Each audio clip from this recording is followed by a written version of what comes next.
For those of you who don't know, just a quick little background. I've been in the game industry for almost 27 years, and I've worked on some small titles like Halo and Age of Empires and Call of Duty and stuff like that. All the BioWare games of the last 18 years, like Mass Effect and Dragon Age and all that. I'm a geographer that does culturalization work. So that's what I've actually been doing in the industry for a very long time now. But that's not what I'm here to talk about. The other part of my work in the industry has been advocacy work. So trying to make the industry a better place for all of us.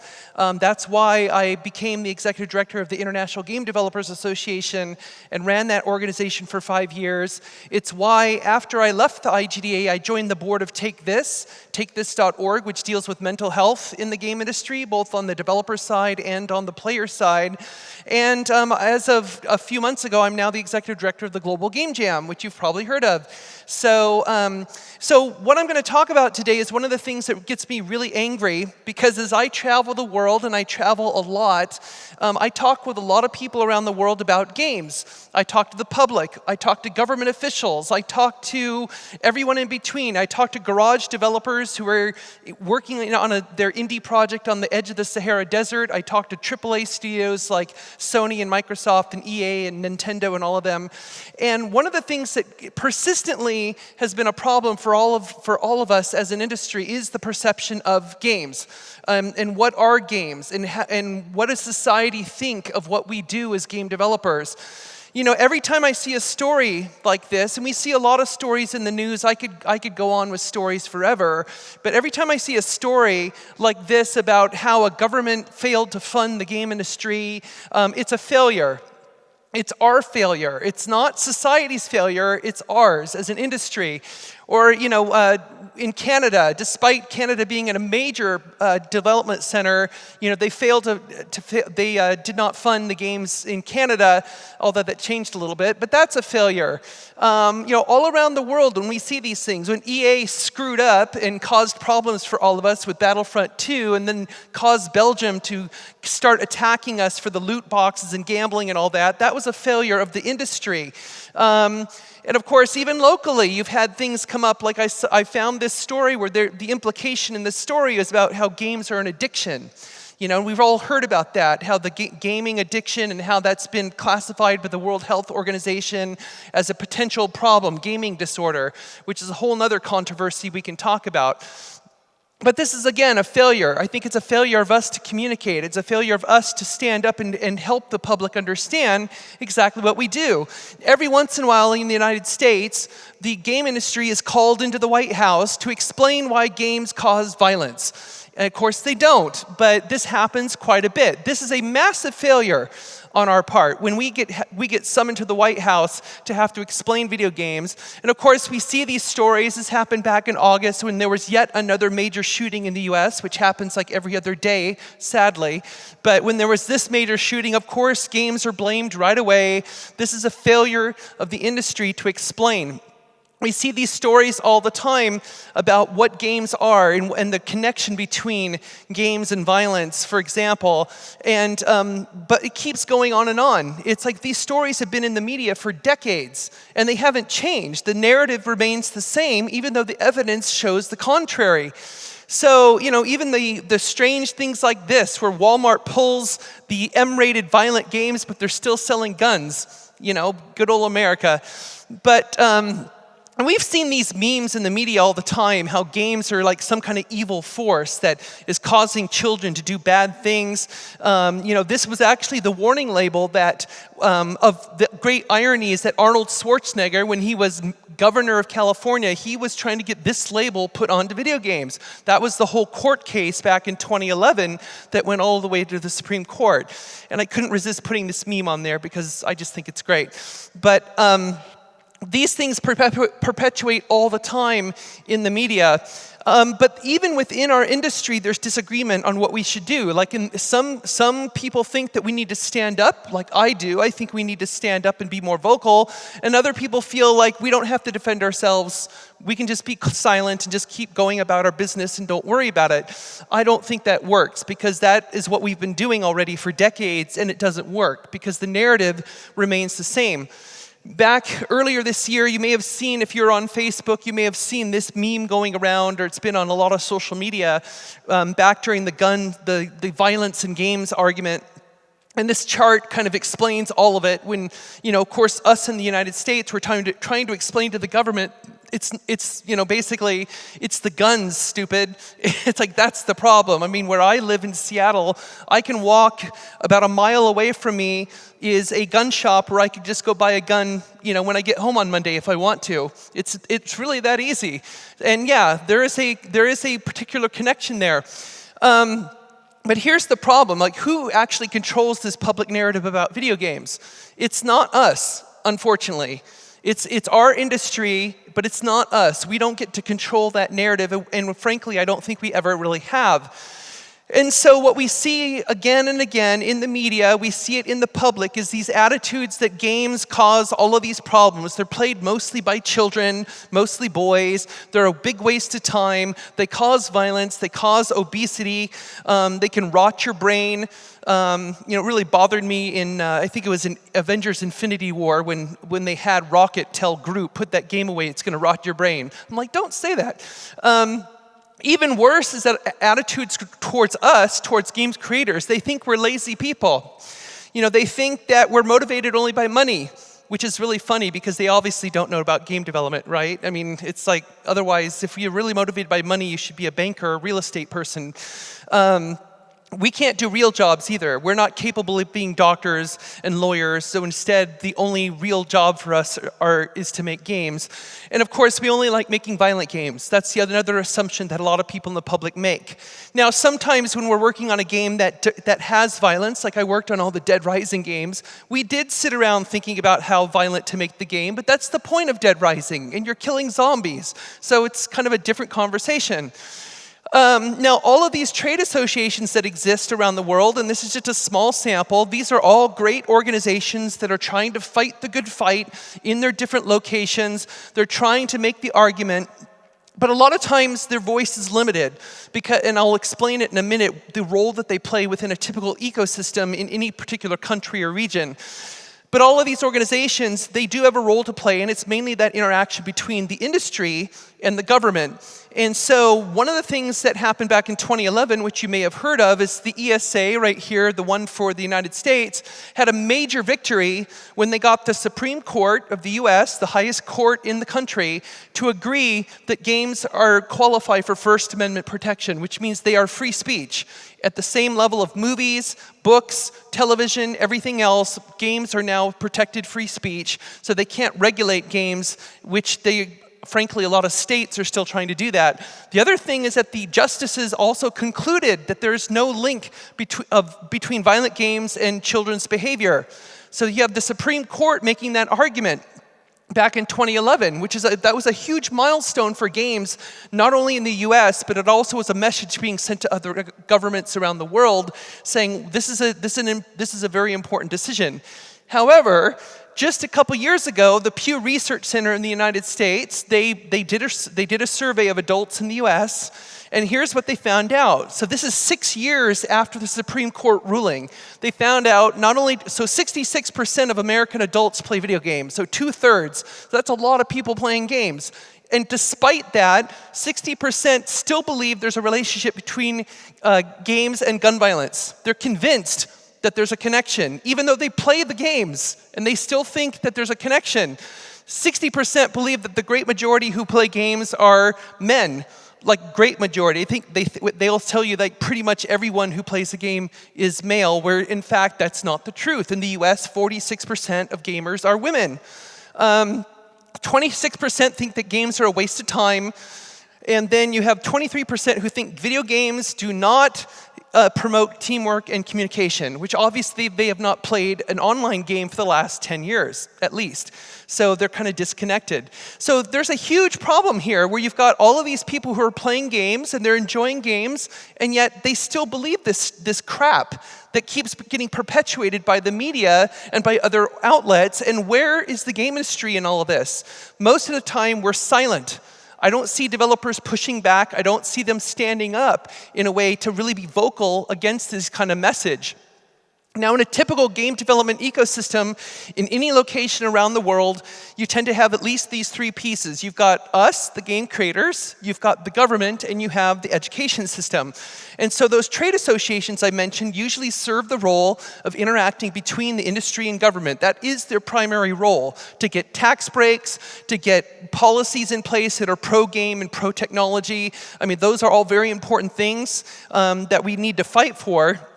The relationship between government and education, obviously education gets funded by the government, as well as some kind of level of research, which hopefully the government will support research into games, but a lot of them don't.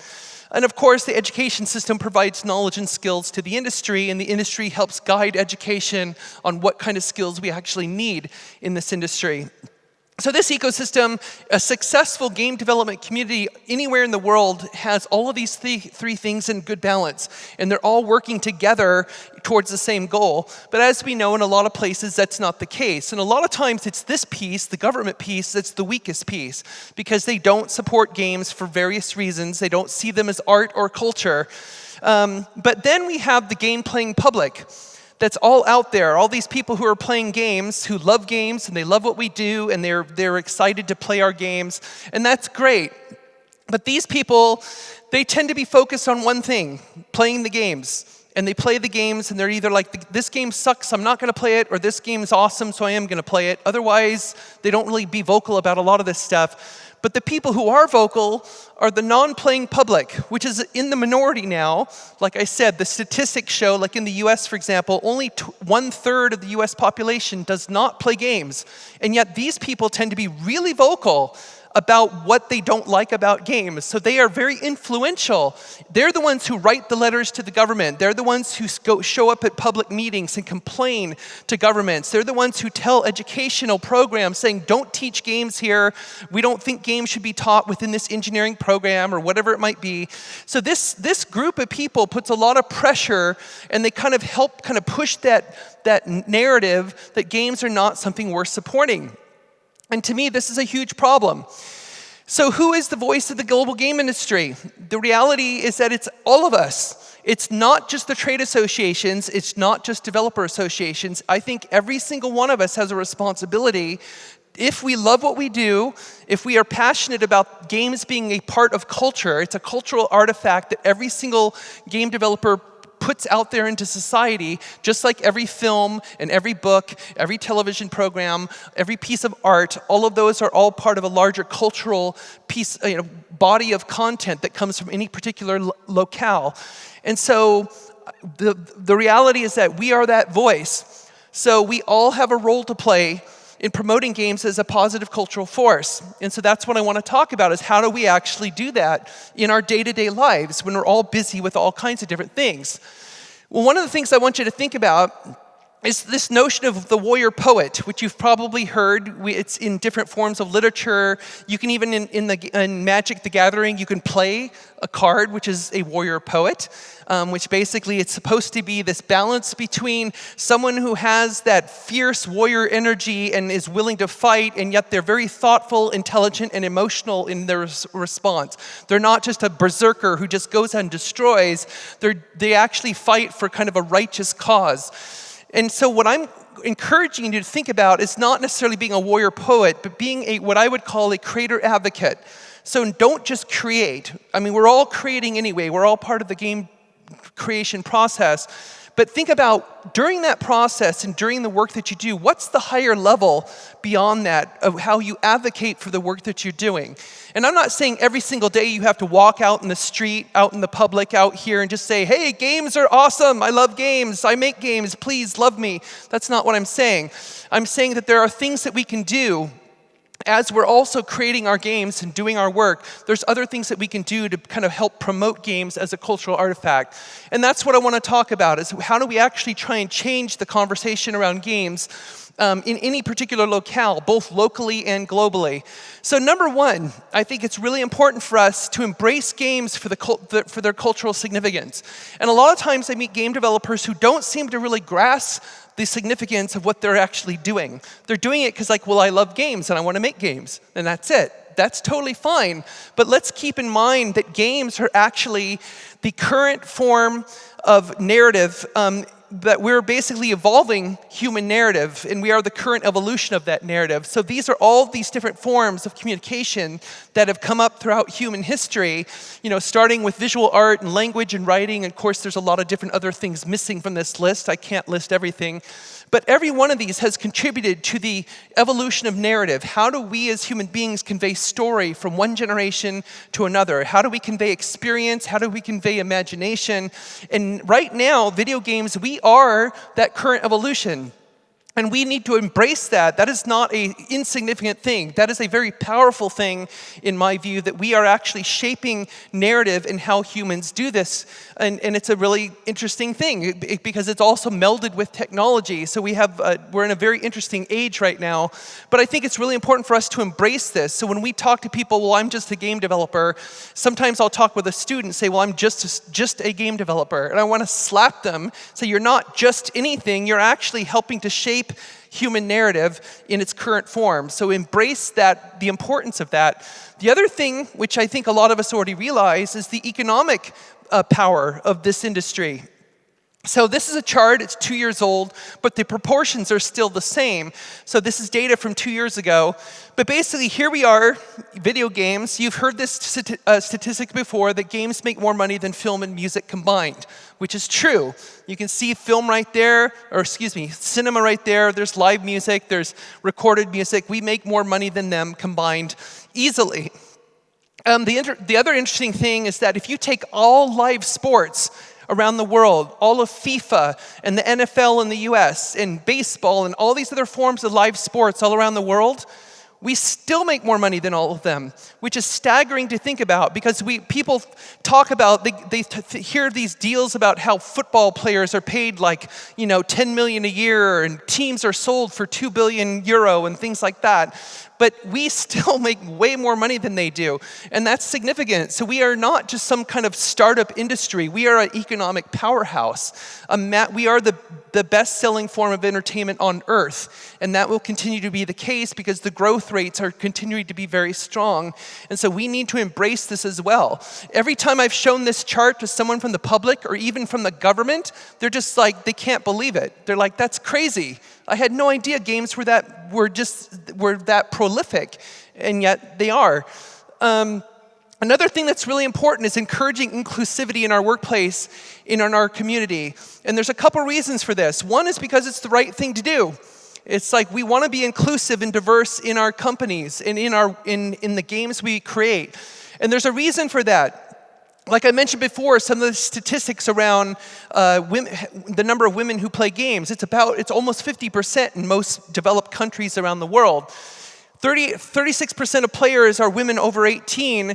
The thing that really blows people away is that there are more women over 18 who play games than teen males.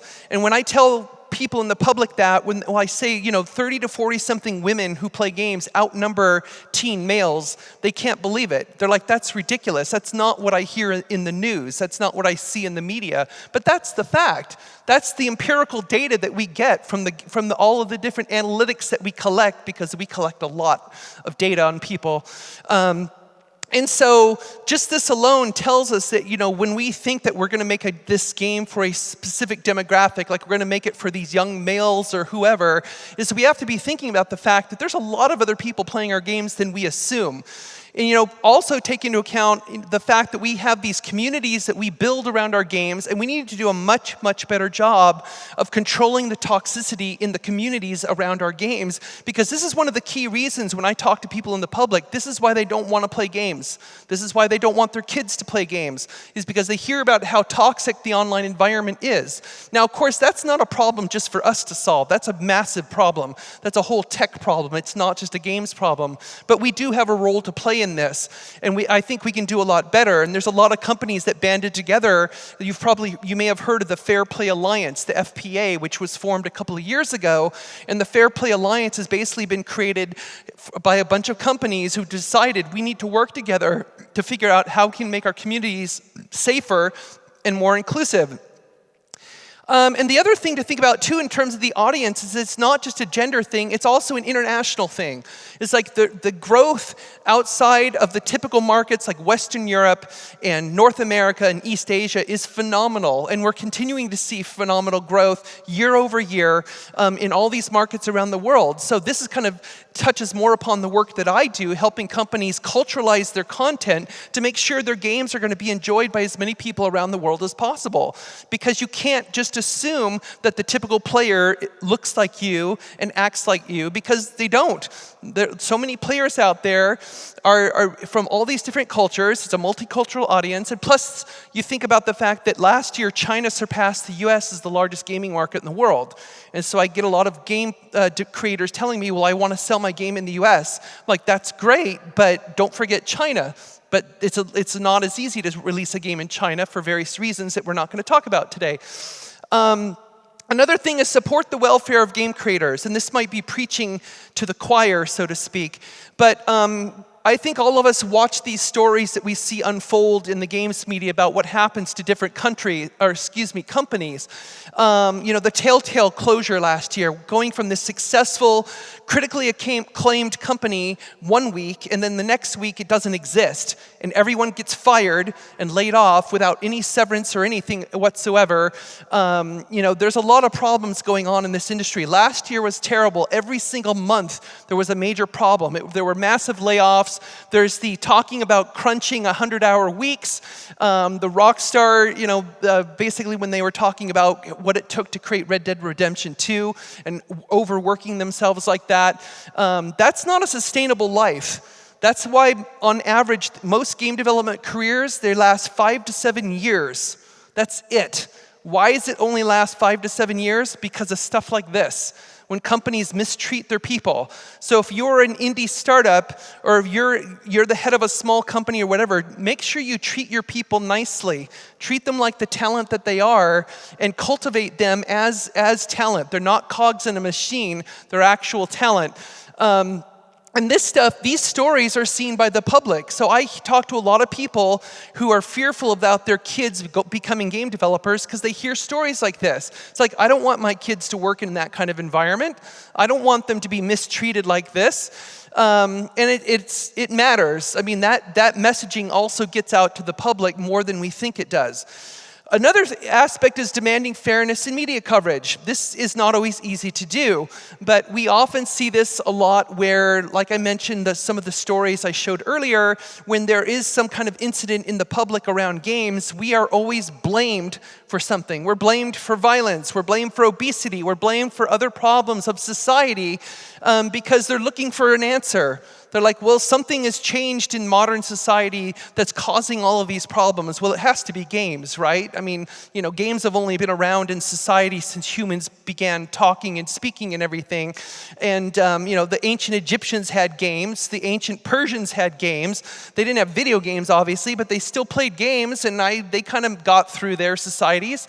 When we have a lot of positive stories, there's a lot of good narratives around games and what they can do in a positive way, but we rarely see these kind of stories put in the media.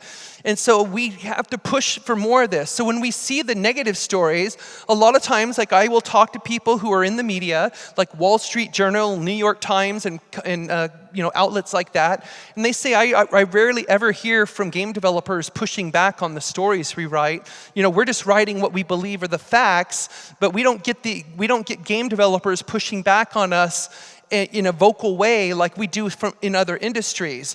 And it's the same way how when I talk to government officials, if they say they're going to have like a public hearing about a law that might affect game content or game developers in some way, they say they will almost never see game developers show up and defend themselves. They will get trade association people because that's their job. And so the politicians say, well, yeah, I expect the trade association people to show up, but I want to talk to the people who actually do the work, and they don't show up.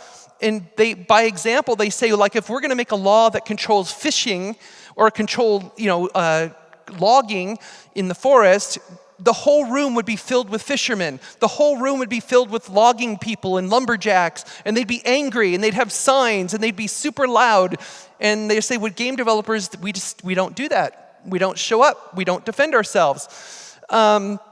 And so what's one of the ways to do it? Well, one of the things is consider new forms of collective voice. So how do we band together as developers, not just as trade associations that represent the industry part, but how do developers actually raise their voice and try and make their point? Well, there are organizations around the world. There are game developer associations all over the place. You've got the GDA here that started just last year, which is great. So I think it's really important for developers to support those kind of organizations and lend their abilities, and they're especially lending your voice, saying, I'm willing to be one of those people to stand up and speak out about this because it's important to me. And another thing is you've probably seen, yikes. Another thing you've probably seen more recently, starting last year, there's this whole unionization movement in the game industry. And this is significant because unions have been discussed for many years in this industry, but it's only been lately where they've started to talk about actually creating formal unions. Well, there's a couple that have existed for a while, Game Makers of Finland and STJV, which started in France in 2017. But then last year at GDC in San Francisco, this group showed up out of the blue, Game Workers Unite, and since their inception last year, they've actually created a chapter in the UK. So now there's a union in the UK that came out of the Game Workers Unite effort. And so that's one of those conversations that's been going on that's becoming more and more vocal in the industry is how do we as developers stand up for ourselves and make our voices heard? Because traditional ways of doing that have not been very successful. I myself am I've just created something that's the Legal Defense Fund for game creators because I feel that one of the problems I see is a lot of developers don't have the legal resources, like indie developers don't know where to go to get help. They often get taken advantage of by publishers. It just creates a really negative environment. And so I decided to create something like this that's actually going to try and help game developers and give them some kind of legal resources.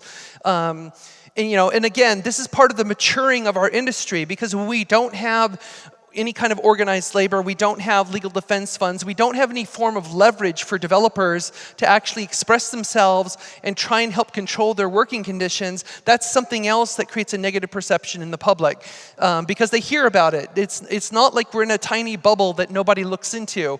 And the last thing that's really important, this is probably, in my view, the most important thing that all of us can do, and any one of us can do this, is we have to open up the black box of game creation. And what I mean by that is that we need to help the public understand what do we do? What do we actually do on our day-to-day lives? How do we make a game? Because I think there's a lot of people out there, you see the statistics of how many people are playing games. So their games have become this wide form of entertainment around the world, but a lot of people have no understanding of how we make games. So they make assumptions about these kind of black boxes that we sit in and all the mysterious things that go on. Now, compared to film, the film industry, everyone knows how films get made. There's tons of movies about how movies get made, and I don't think it's a mystery to people, but I often hear in the public, a lot of people wonder, like, what exactly happens behind those closed doors? Again, like they think we sit around thinking about how violent to make games, or like that they have this imagination about what we do. One of the problems with this is it actually feeds into the narrative, especially among politicians, that we basically are kind of this negative force. And so at one point, I was told a story last year that in Canada, in one of the provinces of Canada, there was a small game studio, and they decided to invite a politician into their studio because this politician was 100% against games, very anti-game, was speaking publicly about it. Basically, the politician kept repeating a lot of those negative memes that I mentioned earlier. So they said, you know what? We're just going to invite him to our studio. So they planned a day. They set up a whole tour for him. They actually they walked him through the whole game creation process. They sat him down. He got to play with Unity. He got to play with ZBrush. He got to play with the build of their game. He met all the people in the studio, which is about 25 people, and he's found out these are actually really nice people, and they have families, and they pay their taxes, and they're just like cool people. They're technology people. He learned that the skills that people are using to make games was actually really complex, and it was really smart, and it involved technology, engineering, the arts, all of these fields brought together. That one visit turned him around 180 degrees. So he went from becoming a complete game denier to being a game supporter from one visit. Now, that's not going to be typical with every politician, but it's an example of how all it took was for the game developers to open up and just be willing to explain and to be willing to show the politician how we do things. And I think that can make a huge difference. And I think we need to see game players, they're not just consumers. They're not just people who are floating around out there buying our games. I mean, we appreciate that they buy our games, but that's not all they are. The ones who are not toxic are actually the #1 supporters of what we do. They're supporters of our art and our culture and of our craft as game developers. They appreciate what we do as game developers. And that's something that we should embrace. And I think a lot of us try to do that as much as we can. It's difficult at times because a lot of times when you do a big hug of your community, you get those toxic people in there too. But that kind of goes to my earlier point of something that we need to try and work on. So going back to this chart of this ecosystem, so basically what I'm saying is that we as game creators, let's first of all ignore the non-playing public. Okay, because these people are just going to keep spouting they're going to keep spouting off, they're going to keep complaining, but there's far more people who support games than don't, and that's the game-playing public that are already playing our games. So I feel we need to engage them more directly as supporters of the culture of games, not just as game players of our game, but as players and people who are engaging with our art form as a cultural artifact. And if we kind of take that higher level argument and we want them to support our games, but we also want them to support our cultural contribution. And if we get them actually contributing and being more vocal to the government and to education systems, I think that's a really positive thing. And in some cases, I've seen this work really well with developers who actually try and do more public outreach to the game communities. So here's a few other ideas for how we engage the public. So like I said, hold an open house at the studio. Even if you're a really small studio, that's totally fine. Just show people what you do, especially kids. It's really important to show to kids, like, this is what it takes to make a game, because there's so many kids out there that are super interested in making games. That's why with us, with the Global Game Jam, that's why we started a few years ago something called GGJ Next, which is a game jam targeting specifically at people under 18 years old. Because we have so many younger people who are interested in getting into games, we wanted to give them an ability to actually, be able to make a game. Organize a local town hall meeting and just describe to people, say, hey, you want to find out about how games are made? Come and listen. Invite politicians, like I mentioned, write opinion pieces for your local media. That's really important too. That's part of us being vocal and kind of putting the argument out there that if you see something negative in the press or you see some kind of argument that you think it repeats the standard meme that's anti-game meme, whether it's violence or obesity or something, call them out for it and say, where's your data? What study are you basing this on? I think it's important for us to call this out, because the thing is, a lot of other industries do this all the time. They see stories like this and they call them out and they basically cry bullshit on a story, but we just tend to be silent because we're all just kind of hunched over making our games, which is great, but this is where I'm saying evolving ourselves from being just creators to being creator advocates. What can we do a little bit more to actually advocate? Now, at this point, this is where I get people who often say, well, who the hell am I?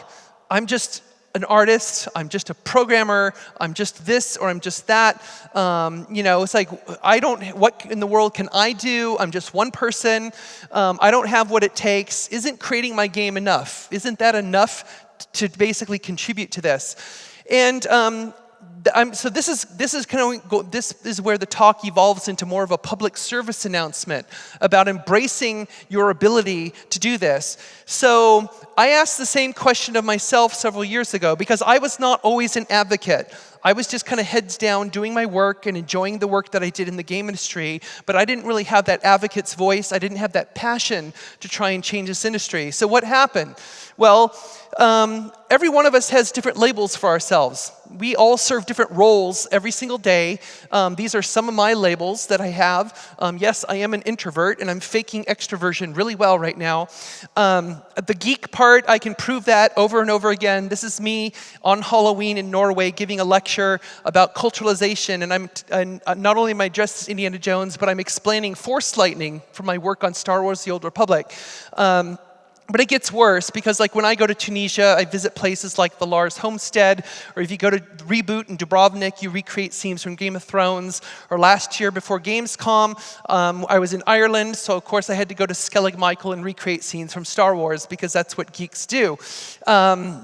So the thing that I was having a few years ago, I was having sort of my own little crisis where I was trying to figure out a big problem that I was having. And this is something I've found common with a lot of people in this industry because a lot of us are introverted and a lot of us basically, we don't have confidence in our skills. And so basically I was having the same problem. So I've spent all of this time in the industry, running the IGDA, meeting people, traveling all around the world, meeting government officials and all this kind of stuff. This was actually the Minister of Communication for Tunisia, who is a huge game fan.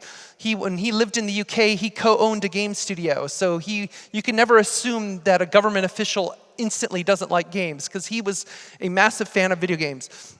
But anyway, personal story. So I was having a big problem. I had all of this interaction with everybody, and yet I was having this issue that like every time I would send one of my clients an email about my work, like my culturalization work, I'd be super nervous that this is the moment when they're going to find out that I'm a total fraud.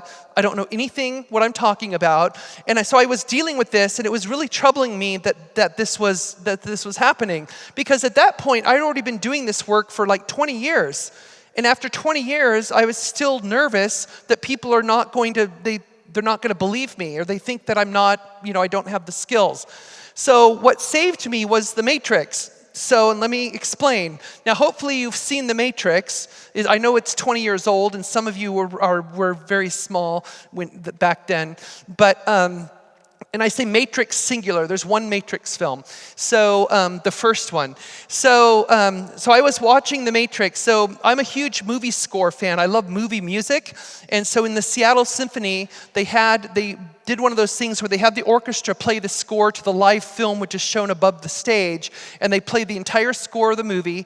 And they actually had Don Davis, who was the composer of the music for the Matrix movie. So he was there to conduct his own music. So that was really cool because I love that. Again, I'm a huge geek. So I'm watching the movie. I'm sitting there in the symphony hall. I've seen this movie 100 times, and I'm thinking though, this is right during that time of my life where I'm thinking about the problem of why do I keep being so nervous when I'm sending information to my clients and sending them results.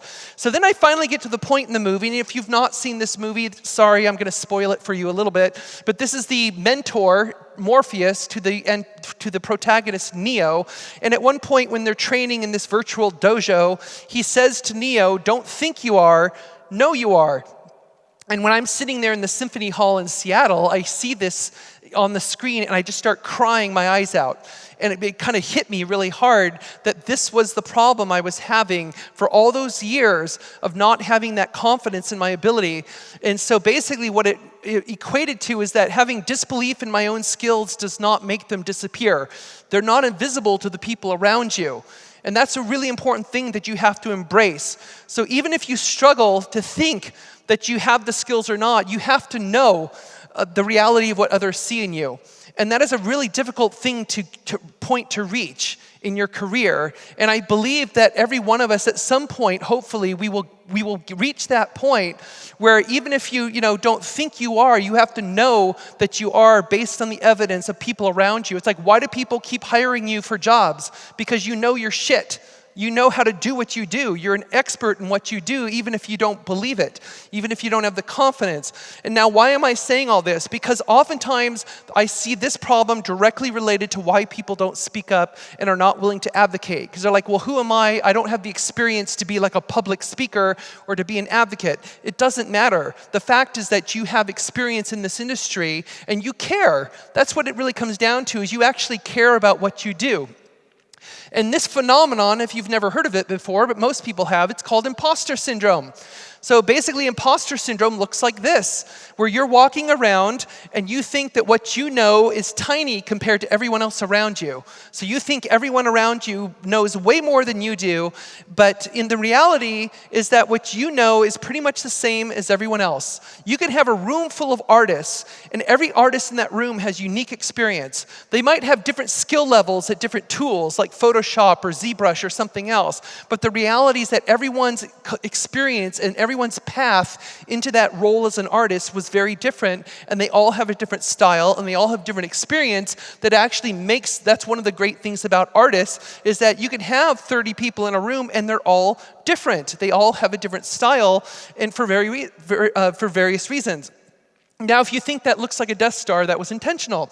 So don't think about the Death Star. Think about the pretty flower. Don't think about imposters. We don't need to bother with that. When I show pieces of art like this, for example, if you don't know who this is, that's Rembrandt on the left, a portrait by Rembrandt, and the one on the right is by Picasso, two of the greatest artists in human history. And look at their completely different style in every way, and yet they are both considered great. They're considered amazing artists. And even in our industry, oftentimes I hear people diss the artists who do the pixel art. They're like, well, that's not real game art. It's like, bullshit. It's a style. It's a style just like being photorealistic. They're both completely valid.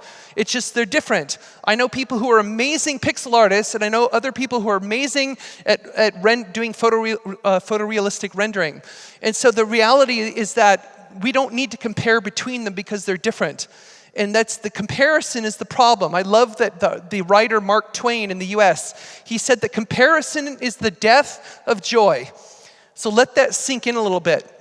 And this is usually where I see a lot of people fall when they decide that they want to speak up and be an advocate, because they'll say, well, I'll never be as good as that person. I don't have as many followers as Rami or whoever. It's like I don't have that kind of level of notoriety or exposure. It doesn't matter. You don't have to compare, because the comparing is basically what cuts you down and stops you from speaking out and stopping you from kind of moving forward. And so for myself, having kind of embraced this reality of dealing with the matrix issue, kind of realizing, okay, maybe I actually do have skills, and maybe actually I have the ability, I kind of embraced that adversity. And once I embrace that adversity, it's like passing through a fire. It becomes a crucible for you. It's a forge. If you follow the writings of Joseph Campbell, he wrote The Power of Myth and some other books upon which George Lucas based the Star Wars hero's journey, and a lot of other films have based the hero's journey on the Joseph Campbell ideals. Basically, he calls it the supreme ordeal, where you start out as a normal person, you go through the supreme ordeal, and you come out the other side like super muscular and in spandex or whatever. So that's where, to me, it's basically you're embracing the superpowers that you have. It's basically saying, I know I can do certain things, and I can do them really well, and so I'm going to embrace it and just kind of go forward with it. And so for myself, what was interesting is that at this point, this is where friends started using this word for me. So they said, you seem fierce. You're different. Something happened to you. What happened? I'm like, because I don't have that fear anymore. Now I actually believe I have a certain level of confidence in my skill. And this is the same time in my life where I decided to become more of an advocate, because I just kind of pushed back and let go of that baggage that was kind of holding me back, and that allowed me to sort of step forward and to speak out more. And of course, I started cosplaying more as well. And because, again, I told you I'm a geek, right? I'm a huge geek, and I can prove it over and over again. Part of the reason is because my daughter there on the right is a costume designer, so it helps. Raise your children well. So really, who am I? What it really comes down to, first of all, I'm a geographer who works in the game industry. I don't even belong here. You people are real game developers, okay? I'm a geographer. I'm not really, this is very weird for me. But the only difference between me and anybody else who becoming an advocate is because basically I decided to give a shit. That's it.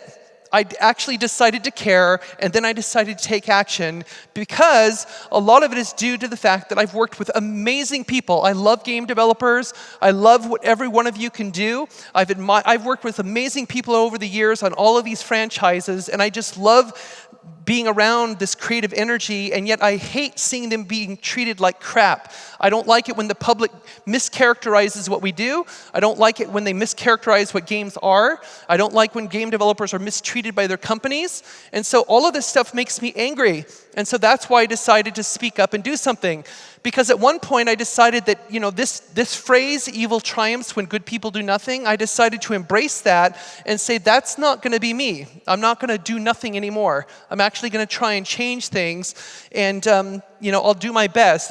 I'm being fueled by what I call righteous rage, which is like a reaction to injustice. When I see injustice, it really pisses me off. And that's what kind of fuels my advocacy. That's what allows me to get up and speak and to go talk to government officials and go talk to the public and do media interviews because it's important. I think we need to do more of this. And it's not the fear of being on camera or the fear of being in front of a government official or anything. That fear goes away because I'm being driven by this sense of rage that basically we need things to change. And if another word for righteous rage is advocacy, that's basically what it is. It's basically every single person who works for a nonprofit and that's devoted to like the environment or social issues or political issues or whatever, they're all driven by this sense of advocacy because they want things to change. And my hope for us as an industry and for us as individuals is that we're going to try and do whatever we can on an individual level to make change happen. So our goal as a creator advocate, we're not trying to change the whole world because we can't. For one person, yes, most major movements in human history, political movements, religious movements, social movements, were started by one person, so don't forget that. But at the same time, if the idea is that what we're going to do, the goal for each one of us is to change only our small corner of it. So you pick an issue that really pisses you off or you want to see changed very locally. It could be in your school, it could be in your company, it could be locally in a city, it could be in a region, whatever it might be. But if you devote yourself to that issue and say, I want this to change, this really bugs me, I want to try and do something about it. If every single one of us was doing that on a local level, we really would change everything. I really believe in that collective action. And so my encouragement is to do that and try and see how can we make a difference based on some of the stuff I mentioned earlier. A lot of this stuff is not hard to do. All it takes is basically like everything else, is saying I'm going to devote a certain amount of my time to make it happen. And that's the biggest challenge of all, is just saying, I'm going to commit, even if I say I'm going to commit 1 hour a week, I'm going to find an hour in my week where I'm going to devote myself to doing some activity that's going to try and change things. And I say, if you can do just that alone can make a huge difference. Because right now, looking at the crowd in here, that's a lot of hours in just 1 week that would be devoted to changing things. So I would encourage you to consider it. It's not that hard to do, and especially once you start doing it, once you start speaking out, it becomes contagious and you get a habit of it, and then it becomes easier and easier and easier to do. So there you go. Thank you very much. Hello. Hi. Thank you. Great speech. Perfect. Thank you. I would like to ask you because I believe that the future of art on this planet is really in video games because it comprises all art forms that exist, actually. So I think definitely this will happen. So maybe it's time to change the name of our industry because I think that's maybe the problem because everyone sees video games as something, like very old and very primitive, and that's not true right now, right now. So my question is, shouldn't be the time to change the name of our industry to create some very, like the name that would fit to our industry, that would show what we are actually doing, because I think we are really uniting all art forms that humans invented in all these years. So that's my question. Thank you. That's great. I think that's a great question. It's a great suggestion. I think it's going to be really tough to change the name at this point. We're going to have a lot of the trade associations that are going to be like, oh, now we have to change the logo. But, I think we can, I don't know if we're actually going to be successful in changing what a game is. I think we should own what a game is. I think what we should do conversely is not necessarily change the name, but help people understand what a game really is. And I think that's gonna be easier to do, is actually expand the perception of what games are, which I know a lot of people have been trying to do. Especially, that's why I love the indie space, because in indie games we see so many amazing examples of pushing the boundaries of what a game can be. We don't tend to see that in the AAA space, because the AAA games are focused mainly on making money. Because they have to. They've got massive staffs. They have stockholders who are going to be angry if the game isn't successful. But in the indie space, in my view, that's where we see a lot of the great innovation, and we're seeing games kind of redefine themselves about what they can be. When we see, for example, in my work with Take This, in dealing with mental health, we're seeing a lot of very cool games made that deal with mental health issues in a really innovative way.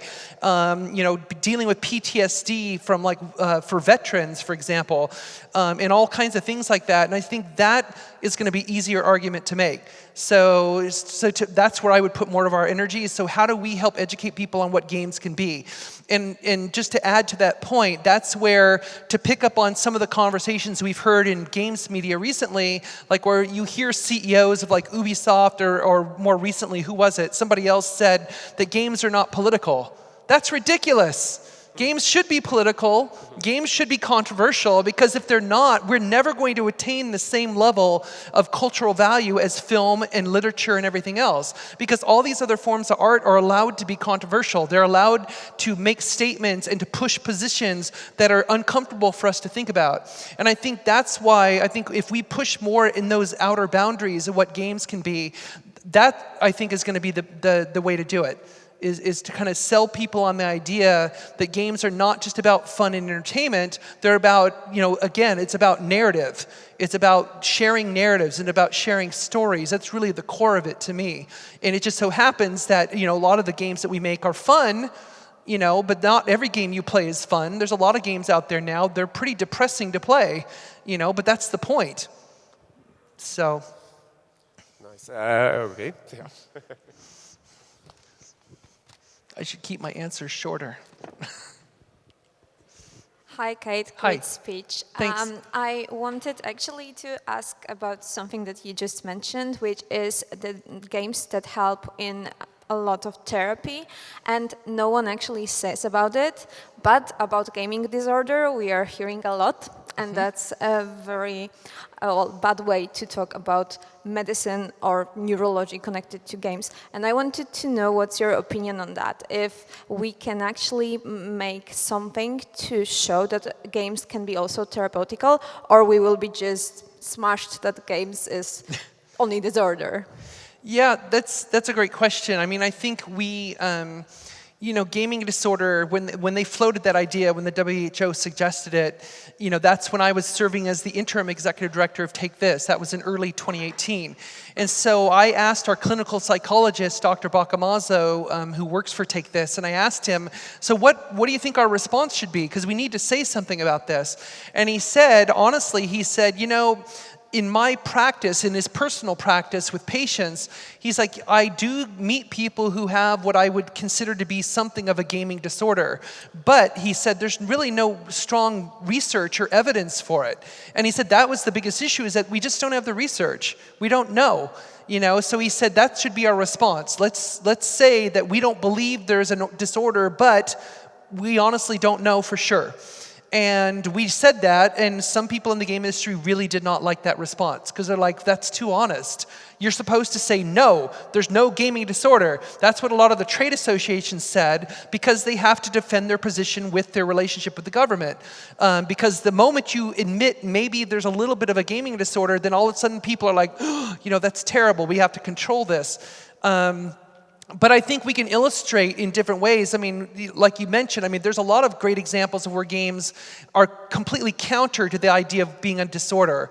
And that's the problem, is that we're not really showing those examples. We're not, proving our point by using our own medium of games. And I think we need to do a lot more of that in order to help educate people.